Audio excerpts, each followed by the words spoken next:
The Yuuzhan Vong launched a full invasion of the Star Wars galaxy 25 years after the Battle of Yavin, but in the years, even thousands of years leading up to that point, there were hints of the Yuuzhan Vong's presence, and today we're going to look at all of them. The origins of the Yuuzhan Vong invasion take us back over 15,000 years and many light years away, so a longer time ago in a galaxy even further away, or maybe it was closer, who knows. The Yuuzhan Vong, still inhabiting their own galaxy, were invaded by two warring technological species implied to be the Abominor and the Silentium. During this war, they grew to hate mechanical technology and began to introduce the living technology, including warships, for which we know the Yuuzhan Vong. Following the defeat of the invading robots, the Yuuzhan Vong began to turn their own armadas against the other inhabitants of their galaxy, eradicating or enslaving them, as they did with the reptilian Chazrak. This eventually led to a civil war between the Yuuzhan Vong called the Kremlevian War, culminating in a final showdown between the forces of Warmaster Yogand and Warmaster Stend.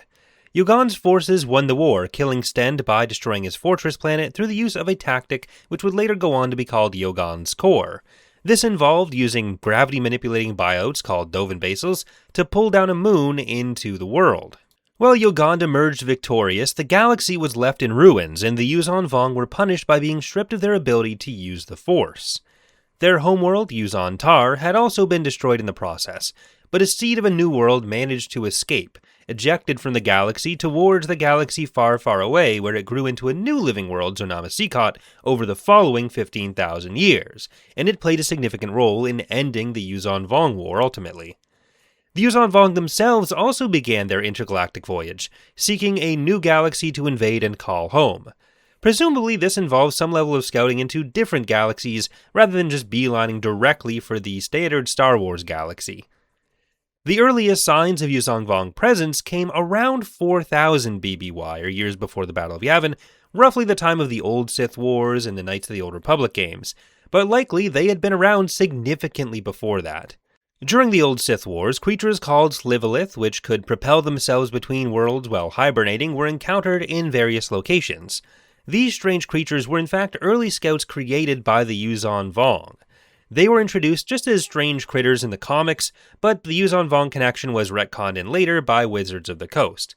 Leia even encounters one shortly before the Battle of Endor, so there's lots of information gathering going on for the Yuuzhan Vong. Second, we have Canderous Ordo in Knights of the Old Republic, relating an encounter by the Mandalorians with what seems to be a living rock, frozen in the Crispin system's asteroid fields. The description he gives matches that of a Yuuzhan Vong ship, but given that it was frozen in the asteroids, it had likely been present for some time already, biding its time before liking this video and subscribing for more. The third encounter came within the next few decades in the Kan sector, maybe the Kans sector, either way. The sector was in the midst of a revolt against the Republic. The local Argazdans had found a similar ship which had been allegedly drifting in stasis for centuries as well. The pilot was revived and claimed to have come from the Great Void beyond the edge of the galaxy. This turned out to be a Yuuzhan Vong and a member of the Shaper caste, though nobody knew what that meant at the time. She led the construction of what were called the Slave Pits of Lord, a giant pit made by, you guessed it, slaves, in which she promised to create essentially a living superweapon. Not one of the usual planet-destroying superweapons, but instead a 15-meter-tall amphibious monster. The monster was never activated by the Argazdans, and because the pits were shaped like an old antenna dish, it was speculated that the pit was actually a transmitter or receiver. This was likely the case, and the pit was likely set up to be unleashed by the Yuuzhan Vong once they actually arrived thousands of years later. It was destroyed before that could happen by a Jedi trainee named Tash Aranda during the Galactic Civil War. The similarities between these two sightings by Canderous and by Tash or the Argazdans are intentional. The Death in the Slave Pits of Lord short story, which is this kind of like in-universe exploration thing by Tash Aranda, was explicitly said to be based on Canderous' story. I remember reading somewhere a long time ago that the story by Canderous wasn't actually meant to be the Yuuzhan Vong originally. I might have been completely making that up and I cannot find that reference anywhere else. But since this later story was based on that one, was meant to have the same details, and was very clearly Yuuzhan Vong, whatever the intent of the Canderous story was originally, it was definitely Yuuzhan Vong by this point. Just like the Slivolith becoming Yuuzhan Vong, that's just kind of how lore works. Again, I may also be completely making up the idea that it wasn't based on the Yuuzhan Vong for the Canderous thing. If anyone has like any interviews or anything they know of where that was talked about, please let me know. But our next information jumps forward a few thousand years, and it involves much larger Yuuzhan Vong forces coming directly into the galaxy around the time of the prequels. Just before the Phantom Menace in 32 BBY, Darth Maul fights a Yuuzhan Vong in the novel Lockdown, realizing he can't find the alien in the Force. It's unknown whether this was Sidious's first information on the Yuuzhan Vong, but by the time of Outbound Flight, set 5 years later in 27 BBY, Sidious had gained significant further knowledge of the impending Yuuzhan Vong threat, prompting 3 videos from me about whether the Empire existed as a response to the Yuuzhan Vong, with the short answer being no. Sidious used that knowledge to secure the cooperation of future Grand Admiral Thrawn of the Chiss.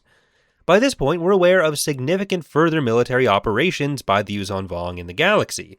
Zonama Sekot, only at the beginnings of its consciousness as a living planet, came under attack by the Yuuzhan Vong in around 29 BBY in Rogue Planet, so 2 years earlier, while being visited by the Jedi Vergere. Zonama Sekot fought off the attack and befriended Vergere, but Vergere returned with the Yuuzhan Vong force as a captive, hoping to learn what she could of the strange invaders and leaving a message about her quest, which was picked up by Anakin when he and Obi-Wan visited Zonama Sekot.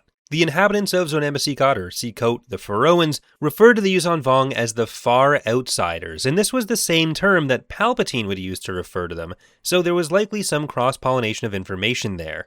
But somewhere in this period, Admiral Ar'alani of the Chiss had managed to fight off another Yuuzhan Vong task force at Vanhana and the Void, and this is why Thrawn was willing to believe Palpatine about the intergalactic invaders. He'd already encountered them, at least indirectly. The encounters with Zonama Sekot in particular had a significant impact on the Yuuzhan Vong internally.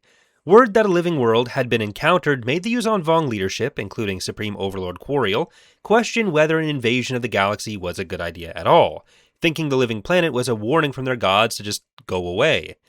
Quariel declared the Yuuzhan Vong would call a mulligan on their invasion plans and just go find a different galaxy to attack, which sparked a coup led by Shimra Jamain, who claimed the allegations of a living planet were not true, and when he became Supreme Overlord and led the Yuuzhan Vong invasion, he would go to great lengths to destroy any evidence of Zonama Sekot's existence. With the invasion finally locked in, more Yuuzhan Vong began infiltrating the galaxy. Manje Shai went to the planet Bimiel, also in the Kant sector, to establish a Yuuzhan Vong base, though he was killed by local slash rats. His domain, the Shai, found this to be a very honorable thing, but frankly, if I got killed by a bunch of rats, I'd probably be kind of embarrassed about it. Definitely wouldn't brag about it. These kinds of attempts to gather intel, establish a foothold, and destabilize local governments would go on between this point and the invasion of 25 ABY.